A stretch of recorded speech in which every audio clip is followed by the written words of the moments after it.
इब्तदा है रब्बे जलील दे बाबरकत नाम तू जेड़ा दिलों के भेद खूब जानदा है, वेखण वाली अखां सुनने वाले कन्ना तुहानू शफकत बारी मैं सदके मैं वारी दा सलाम पहुंचे। मेरे चैनल नू वेखण सुनन लाइक ते सबसक्राइब करने वाले सारे मेरे भरावां नू खुश आमदीद। अजीज़ां ने मन सियाणे आंदे बिद्दे इदार नू ते पवी घर नू, जिवें को अज किसी नाल करसी कल नू उवें उहदे नाल हो जासी।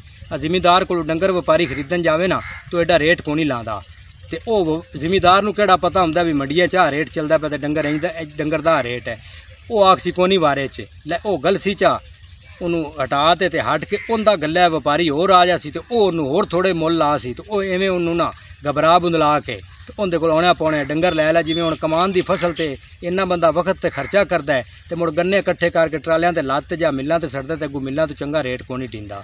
वो बाजार च गया जिसले चीनी खरीदी दी है ना उसले पता लगता है भी साढ़े गन्नियां दी चीनी है जिहड़ी सानू 220 रुपये ते 190 तो हुण विकदी पई ते 220 सुणांदे पए ने।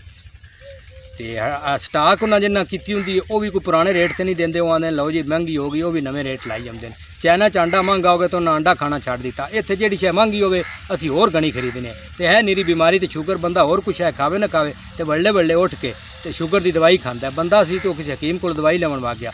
हकीम नूं गुलूकारी का बड़ा शौक आ, वो गाने गाँदा भी आ तो सुनता भी आ। बंदे आखे भी मेरे गोडे गिट्टियां नूं दर्द हुंदी है जिवें मेरी शुगर घटी खली है। तो हकीम साहब आखे भी तेनों मिठियां चीज़ां दी ते मिठियां गल्लां दी लोड़ है। तू छिटाकी को नूर जहां दे गाने ते छिटाकी को रफ़ी दे गाने सुबह शाम लो अल्लाह खैर कर सी। वो बंदा टुर के ते उस आखे भी हकीम साहब को परहेज आखे अताउल्लाह इसा खेल भी तू परहेज कर।